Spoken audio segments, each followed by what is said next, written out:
আসসালামু আলাইকুম প্রিয় এইচএসসি শিক্ষার্থীবৃন্দ, ডিজিটাল ডিভাইসের স্পেশাল সাজেশনে তোমাকে স্বাগতম। আজকে আমরা দেখব ডিজিটাল ডিভাইসের কি কি অংশ হতে পরীক্ষায় প্রশ্ন আসার সম্ভাবনা অনেক বেশি। দেখো, মজার বিষয় হচ্ছে ডিজিটাল ডিভাইসের টপিক কিন্তু খুবই কম, জাস্ট হাতে গোনা কয়েকটা। যেমন এখানে সবচেয়ে গুরুত্বপূর্ণ অংশ যদি আমি তোমাকে বলি, তা হচ্ছে যা এখানে উল্লেখ করা নাই, তা হচ্ছে গেট টু গেট কনভার্সন। হ্যাঁ, গেট টু গেট অর্থাৎ গেট দিয়ে গেট রূপান্তর। ওকে, গেট টু গেট কনভার্সন এটা হচ্ছে তোমার এই অধ্যায়ের সবচেয়ে গুরুত্বপূর্ণ অংশের মধ্যে একটা, এবং এর ভেতরে সাব টপিক তোমাকে কি কি জানা থাকতে হয়। এর ভেতরে তোমাকে জানা থাকতে হবে sir function to gate, gate to function এবং ফাংশন সিম্পলিফিকেশন বা ফাংশন সরলীকরণ। অর্থাৎ গেট টু গেট টপিকের ভেতরেই এই তিনটা টপিক আওতাধীন। এবং তুমি যদি জাস্ট কোয়েশ্চেনগুলো অ্যানালাইসিস করো, দেখবা অলমোস্ট ম্যাক্সিমাম হচ্ছে গেট টু গেট কনভার্সন। ওকে, এবং এই গেট টু গেট কনভার্সনে সবচেয়ে বেশি গুরুত্বপূর্ণ অংশ হচ্ছে দুইটা, নর এবং ন্যান্ড। নর এবং ন্যান্ড দিয়ে আসলে গেট টু গেট কনভার্সনটা সবচেয়ে বেশি আসে পরীক্ষায়।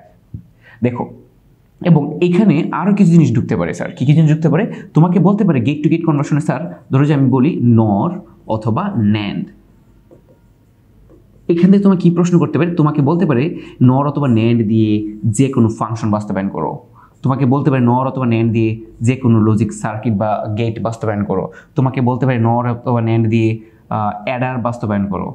আর তোমাকে বলতে পারে নর অথবা ন্যান্ড দিয়ে, এখানে অ্যাডার মধ্যে আবার আছে দুই ভাগ, একটা আছে হাফ অ্যাডার, একটা আছে কি ফুল অ্যাডার। তোমাকে বলতে পারে যে এনকোডার এবং ডিকোডার। ঠিক আছে, এই সবগুলি সম্ভাব্য কোয়েশ্চন টপিক কিন্তু গেট টু গেট কনভার্সন। এবং ইহার জন্য তোমাকে সরলীকরণ ভালো করে জানা থাকতে হবে, লজিক গেটগুলো ভালো করে জানা থাকতে হবে, এবং প্রত্যেকটা গেটের ফাংশন তোমাকে ক্লিয়ার থাকতে হবে। সো আমি আশা করি এই বিষয়গুলো তুমি ক্লিয়ার, যেহেতু তুমি এখন পরীক্ষার্থী বা তুমি পরীক্ষা দিবা, বা এই মুহূর্তে তুমি অবশ্যই এগুলো ক্লিয়ার। আর যদি ক্লিয়ার না থাকে তাহলে অবশ্যই তুমি আমার চ্যানেলে একটা ভিডিওতে, অর্থাৎ চ্যাপ্টার 3.2 বা লজিক গেটের টোটাল অধ্যায়টাই আমি এক ভিডিওতে আলোচনা করেছি, তুমি চ্যানেলটা চেক করে নিতে পারো। ওকে, সার্বজনীন গেটের প্রয়োগ, তার মানে হচ্ছে এইটাই কিন্তু আসলে এইটা। ওকে, সো এই ছিল টপিকগুলো। এখন হচ্ছে আমি কি বলবো, সাজেশনটা কি, আমি এটা আলোচনা করেছি সার্বিক বিষয়। তোমাদের জন্য সবচেয়ে গুরুত্বপূর্ণ অংশে আছে এরার। আমি আবার বলছি, অ্যাডার হচ্ছে তোমাদের জন্য প্রশ্ন আসানোর জন্য সবচেয়ে বেশি সম্ভাব্য কোয়েশ্চেন। তো অ্যাডার ক্ষেত্রে বলতে পারে নর দিয়ে হাফ অ্যাডার বাস্তবায়ন করো, অথবা ন্যান্ড দিয়ে হাফ অ্যাডার বাস্তবায়ন করো। তোমাকে বলতে পারে নর দিয়ে ফুল অ্যাডার বাস্তবায়ন করো, বলতে পারে ন্যান্ড দিয়ে ফুল অ্যাডার বাস্তবায়ন করো, আবার বলতে পারে হাফ অ্যাডার দিয়ে ফুল অ্যাডার বাস্তবায়ন করো। আবার অ্যাডারে একটা বাচ্চা আছে, তার নাম কি sir? Binary Eder. So binary Eder বাস্তবায়ন করো, এইটা বিষয় তোমাকে কোয়েশ্চেন করতে পারে। ওকে, সো এখানে আসলে আর কিছু নাই বলার মতো। এই যে বুলিয়ান অ্যালজেব্রা কি, বুলিয়ান ধ্রুবক কি, বুলিয়ান চলক, বুলিয়ান স্বতঃসিদ্ধ, এই বুলিয়ান স্বতঃসিদ্ধ নিয়মটা বা বুলিয়ান দ্বৈতনীতি কি, তারপর হচ্ছে স্যার লজিক গেট কি, এই টাইপের কোয়েশ্চেন পরীক্ষা আসে প্রায়। তারপর অ্যাডার কি, বাইনারি অ্যাডার কাকে বলে, রেজিস্টার কি, এই যে তারপর হচ্ছে ফ্লিপ ফ্লপ কাকে বলে, ফ্লিপ ফ্লপ কি, কাউন্টার কাকে বলে, মুড কি বা মোড নাম্বার কি, এগুলো খুব গুরুত্বপূর্ণ কোয়েশ্চেন, বা সার্বজনীন গেট কি। ওকে, সো এইগুলো হচ্ছে তোমাদের পড়তে হবে। এগুলো হচ্ছে 1 নাম্বার কোয়েশ্চেন, এগুলো তোমরা সবাই ভালো পারো বলে আমি বিশ্বাস করি। অথবা তুমি চাইলে আমাদের প্লেলিস্টটা চেক করতে পারো। ওকে, এখান থেকে দেখো অনুধাবনমূলক প্রশ্ন তোমাকে কি কি করা সম্ভব। যেমন এখানে দেখো অনুধাবনমূলক প্রশ্নে আমি এখানে অনেকগুলো কোয়েশ্চেন দিয়ে রেখেছি, তুমি চাইলে একটা স্ক্রিনশট নাও, দেখে ফেলো। ওকে, যে কোনগুলো তোমার পড়া হয়েছে। সো এখান থেকে যেহেতু একটা কোয়েশ্চেন আসবে, এর বেশি আসার প্রশ্ন আমরা আশা করি না। সো এখান থেকে কেমনটা প্রশ্ন করতে পারে স্যার, যেমন বলতে পারে যে নর এবং ন্যান্ডের সার্বজনীনতা প্রমাণ করো, এই টাইপের কোয়েশ্চেন আসে। আর এই টাইপের কোয়েশ্চেন আসতে পারে যে প্রমাণ করো এটা, তাহলে এই টাইপের প্রমাণের ক্ষেত্রে হচ্ছে এক্স এর মান 0 এর জন্য প্রমাণ করতে হবে, এক্স এর মান 1 এর জন্য প্রমাণ করতে হবে। সো আর বাকিগুলো খুবই ইজি, রেজিস্টারের ব্যবহার লিখো, কাউন্টারের ব্যবহার লিখো, এগুলো তোমরা পারবা আমি আশা করি। সো এটা একটু জাস্ট চেক করে নিবা যে এই টাইপের প্রশ্নগুলো আসতে পারে।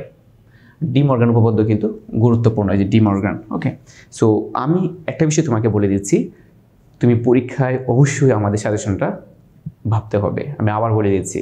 ওকে, পরীক্ষার পরে অবশ্যই আমাকে জিজ্ঞেস করবা। ওকে, এখন হচ্ছে এই টপিক থেকে তোমাকে কতভাবে কোয়েশ্চেন করতে পারে।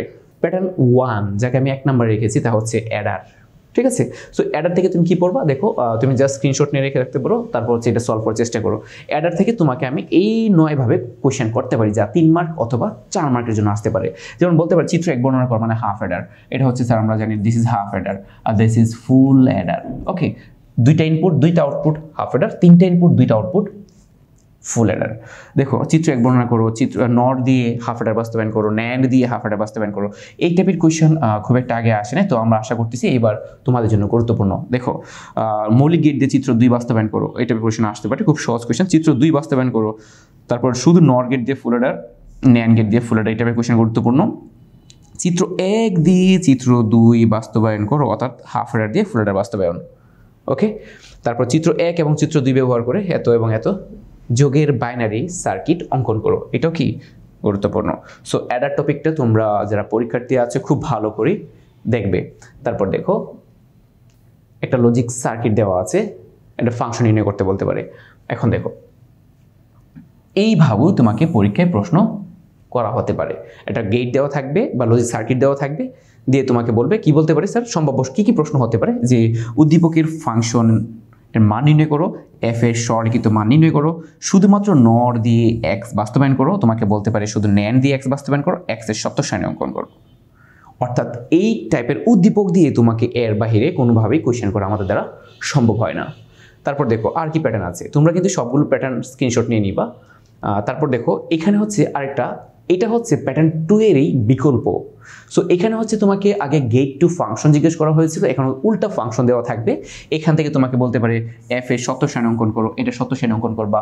আর এই টাইপের বিষয়ে ডিটেইলস আমরা আলোচনা করেছি আমাদের ভিডিওগুলোতে। এফ এর লজিক গেট অঙ্কন করো, এটা গেট অঙ্কন করবা। এফ এর সরলিখিত মান সরলিখিত লজিক গেট অঙ্কন করো। তারপর হচ্ছে শুধু নর দিয়ে এফ বাস্তবায়ন করো, শুধু ন্যান্ড দিয়ে এফ বাস্তবায়ন করো। এই টাইপের কোয়েশ্চেন পরীক্ষায় অনেক বেশি আসে। ওকে, তারপর দেখো আমি আরেকটা প্যাটার্ন দেখাচ্ছি। প্যাটার্নগুলো মানেই হচ্ছে স্যার এর বাইরে প্রশ্ন করার সুযোগ আপনার হাতে নাই। দেখেন প্যাটার্ন 4-এ তোমাকে এইভাবে কোশ্চেন করা হতে পারে, চিত্র 1, চিত্র 2, চিত্র 3। অর্থাৎ তোমাকে এখানে সত্যক সারণী দেওয়া থাকবে, সত্যক সারণী থেকে তোমাকে গেটটা অনুধাবন করতে হবে। ঠিক আছে, যেমন আবার এটা বিপরীত কাহিনী করতে পারে। কি করতে পারে স্যার, যেমন আমি তোমাকে যদি একটা প্যাটার্ন দেখাই, দেখে নিচে এখানে আছে না, বিপরীত কাহিনী হতে পারে স্যার যে এইটারই লজিক সার্কিট দেওয়া থাকবে। অর্থাৎ ধরো যে এটা কোন গেট, দেখো এখান থেকে দুইভাবে প্রশ্ন করা হয়, আমি আবার বলছি। একটা হচ্ছে সত্য সারণী দেওয়া থাকবে, এটা কোন গেট তোমাকে এটা ধরতে হবে। ধরার একটা সহজ টেকনিক আছে, যে বিষয়গুলো আমরা আমাদের ভিডিওতে ডিটেইলস আলোচনা করেছি। যে তুমি কি করবা, দেখবা আউটপুটে কার মান বেশি, এবং 7টা গেটে 7টা সূত্র তোমাকে ভালো করে মাথায় রাখতে হবে। আউটপুটে কার মান বেশি, জিরোর মান বেশি। প্রশ্ন হচ্ছে জিরো কেন হচ্ছে, জিরো হচ্ছে ইনপুটে 1 থাকলে আমরা দেখতে পারতেছি কি আউটপুট 0 হচ্ছে। অর্থাৎ যে কোনো একটা ইনপুট 1 হলে 1 এর সাথে সম্পর্ক হচ্ছে অরের, ভালো করে মাথায় রাখবা। ইনপুটে 1 এর সাথে সম্পর্ক হচ্ছে অরের, 1 এ 1 হলে অর, 1 থেকে থাকলে 0 হয়ে গেলে সে হচ্ছে দিস ইজ নর। এখন পরীক্ষায় তোমাকে এইভাবেই কোয়েশ্চেন করতে পারে। চিত্র 1 হচ্ছে এইটা, এখানে এ দেওয়া থাকবে, এখানে বি দেওয়া থাকবে, এখানে এক্স দেওয়া থাকবে। ঠিক আছে, এটা অর এটা। ওকে, তাহলে এইটা দেখো তো, এটা কোন গেটের সত্যক সারণী। আউটপুটে দেখো কার মান বেশি স্যার, 1 এর মান বেশি। কোশ্চেন হচ্ছে 1 কেন হচ্ছে, আমরা দেখতে পারতেছি এখানে 0 0 0 0 থাকলে 1 হচ্ছে, আর এখানে 0 নাই, দ্যাটস ওয়াই এখানে রয়ে গেল। তার মানে 0 থাকলে ইনপুটে 0 হলে, ইনপুটে 0 সাথে সম্পর্ক হচ্ছে এন্ড এর। সো 0 থাকলে 0 হবে এন্ড, 0 থাকলে 1 হয়ে যাবে সে হচ্ছে ন্যান্ড। ওকে, সো এইখানেও এই চিত্রের বিপরীতে তোমাকে কোয়েশ্চেন করতে পারে, উদ্দীপকটা হতে পারে স্যার এমন। ঠিক আছে, দিয়ে তোমাকে কোয়েশ্চেন করা হবে যে এটা উদ্দীপক হতে পারে। কোয়েশ্চেনগুলো কি হতে পারে, এটা হচ্ছে সম্ভাব্য কোয়েশ্চেন। তারপর চিত্র 3 দেখো। এখন দেখো এখানে 0-র মান বেশি আউটপুটে নাকি 1 এর মান বেশি। আমরা দেখতে পাচ্ছি আউটপুটে 1 এর সংখ্যা যা, 0-র সংখ্যা কি তা। যদি আউটপুটে 1 এবং 0 সংখ্যা সমান হয়, তাহলে তোমাদের যে কাজটা করতে হবে, এটা হয় XOR, নয় X NOR। সো যদি এখানে ক্রমিক সংখ্যার সিস্টেমটা ঠিক থাকে, তাহলে হচ্ছে মাঝখানে যদি 0 থাকে, তাহলে হচ্ছে আসলে X NOR। ঠিক আছে, সহজ কথা। মাঝখানে দুইটা 1 একসাথে থাকলে OR, দুইটা 1 একসাথে না থাকলে NOR। সো তোমাকে এইভাবে পরীক্ষায় কোয়েশ্চেন করতে পারে। ঠিক আছে, সো উদ্দীপক এমনও হতে পারে। ক্লিয়ার? সো এখান থেকে কি প্রশ্ন করতে পারে, বলা আছে চিত্র 1 ব্যাখ্যা করো, চিত্র 1 দিয়ে চিত্র 2 বাস্তবায়ন করো, তারপর চিত্র 1 দিয়ে চিত্র 3 বাস্তবায়ন করো। মানে এইটাও সেম গেট টু গেট থেকে আসছে। অর্থাৎ নর দিয়ে ন্যান্ড বাস্তবায়ন করো বলতে পারে, ন্যান্ড দিয়ে নর বাস্তবায়নের কথা বলতে পারে, আবার নর দিয়ে চিত্র 3 বাস্তবায়ন করো, আবার ন্যান্ড দিয়েও চিত্র 3 বাস্তবায়ন করো। অর্থাৎ একটা গেট দিয়ে আরেকটা গেট, অর্থাৎ গেট টু গেট কনভার্সন আর কিচ্ছু না। ওকে, দেখো তারপর প্যাটার্ন 5 দেখি। এই টাইপের প্রশ্ন তোমাদের জন্য এই বছর যথেষ্ট গুরুত্বপূর্ণ। কেমন গুরুত্বপূর্ণ দেখো, তোমাকে একটা সত্য সারণী দেওয়া থাকবে। আমি আবার বলছি, তোমাকে একটা সত্য সারণী দেওয়া থাকবে। এইখান থেকে তোমাকে নিজ দায়িত্বে ফাংশন বের করতে হবে। এটা কোনো লজিক্যাল সিস্টেম না হতে পারে, তোমার কাছে যৌক্তিক মনে না হতে পারে। মানে তুমি ভাবতে পারো আল্লাহর এনকোডার ডিকোডার বা হাফ এডার ফুল এডার কোনো ফাংশনের সাথে তুমি ম্যাচ করতেছে না। না, তোমার ফাংশনের সাথে ম্যাচ করা ম্যাটার না, ম্যাটার হচ্ছে এটা উদ্দীপক, যা ইচ্ছে তাই হতে পারে। তুমি কি করবা, এই টাইপের কোয়েশ্চেন থাকলে দেখো ফাংশন, দেখো এখানে এ বি সি, তার মানে বুঝতে পারছো যা ব্যতিক্রম সেটা হচ্ছে আউটপুটের ফাংশন। আরও সহজ কথা, সবার ডান পাশেটা মেনলি আউটপুট থাকে, এর ভিন্ন হতে পারে। তুমি দেখবে কি যে এই সারিতে যে কলামটা সিরিয়াল ছাড়া সে হচ্ছে আউটপুটের। এখন দেখো আমরা জানি এখান থেকে কীভাবে ফাংশন বের করব। এখান থেকে পরবর্তী প্রশ্নগুলো আমরা পরে দেখি, কিন্তু মেন কাজ হচ্ছে স্যার এখান থেকে এফ এর মানটা বের করতে হবে, তাহলে তোমার ওই যে আগের কোনো না কোনো প্যাটার্নের সাথে মিলে যাবে। এখন আমরা কিভাবে বের করব, তুমি কিভাবে বের করবা, এটা হচ্ছে হাফ এডার কীভাবে বের করেছি, ফুল এডার কীভাবে বের করেছি, এনকোডার ডিকোডার কীভাবে বের করেছিলাম, সেমভাবে বের করবা। এটাও কিন্তু নতুন কোনো টপিক না, বাট প্যাটার্নটাকে তোমাকে আলটিমেটলি নতুন মনে হতে পারে। সো এটাও কিন্তু এবার গুরুত্বপূর্ণ, যথেষ্ট গুরুত্বপূর্ণ এই বছরের জন্য। যদি প্রশ্ন একটু ক্রিয়েটিভ করে তাহলে এই টাইপের প্রশ্ন আসবে। প্রশ্ন অ্যাজ ইউজুয়াল করলে অ্যাডার তো আসবে, এনকোডার ডিকোডার টপিকটাও গুরুত্বপূর্ণ, ওটা তোমরা একটু দেখে নিই, বা প্রিভিয়াস কোয়েশ্চেন বিশেষ করে 23-24 দেখলেই হবে, এবং আমাদের প্যাটার্ন এনাফ। এর বাইরে তোমাকে লজিকের একটা কিচ্ছুই দেখার দরকার নাই, আমাদের এটা এবং জাস্ট 23-24, আর কিচ্ছু দেখবা না, সহজ হিসাব। এর বাইরে কোনো প্রশ্নই আসবে না তোমার পরীক্ষায়।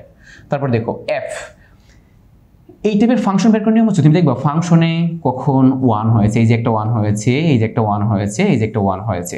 কোয়েশ্চেন হচ্ছে এই 1টাকে ধরে, এটা এই 1 কেন হলো, যখন A1 ছিল, B1 ছিল, C0 ছিল।